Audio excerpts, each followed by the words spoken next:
Heno, mi fydd Cymru yn wynebu Lithuania yn ail rownd Cwpan y Byd y dartia yn Jena yn yr Almaen yn y rownd gynta nos Iau mi gurodd Gerwyn Price a Johnny Clayton y ffindir o 5-2 ond a fyddan nhw'n ennill y cwpan unwaith eto eleni ar ôl i hennill i y llynedd. Yma rwan mae'r gohebydd dartia Dylan Williams, croeso ato ni Dylan,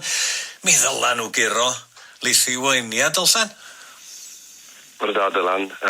Dylan, tywod ar bapur sa'n disgwyl tywod lot o ffwdan i Gymru heno ma' nhw ar erbyn y par o Darius Labanauskas tywod sy'n rhif 39 yn y byd a'i partner Parwskas sydd ddim yn dal cerdyn ar y cylchdaith felly ar bapur tywod dyle Cymru fod lot rhy gryf a tywod mewn reality byddwn ni'n disgwyl gweld Gerwyn yn mynd mas cyntaf fel capten yn ennill y game singles agoriadol fydd yn tynnu pwysau off Johnny wedyn a tywod heb os byddwn ni'n disgwyl gweld Cymru'n ennill o dwy ddim. O ran y gystadleuaeth eleni, ai Cymru ydy'r ffefrynnau i ennill y cwpan? Ie, tywod fel o'n i'n gweud ar y drosfecwast tywod o feddwl y flwyddyn mae Cymru wedi cael ers ennill y cwpan llynedd, tywod maen nhw wedi cryfhau fel par, maen nhw'n lot mwy hyderus a mae pawb arall sydd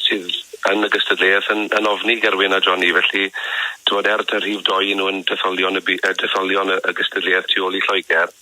tywod fi'n wir yn disgwyl gweld Cymru'n ennill y gystadleuaeth nos Sul eto.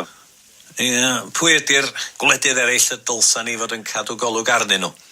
Wel, tywod sy'n ni'n goffod plotio parth nawr i'r rownd gynderfynol tywod ar ôl curo Lithuania heno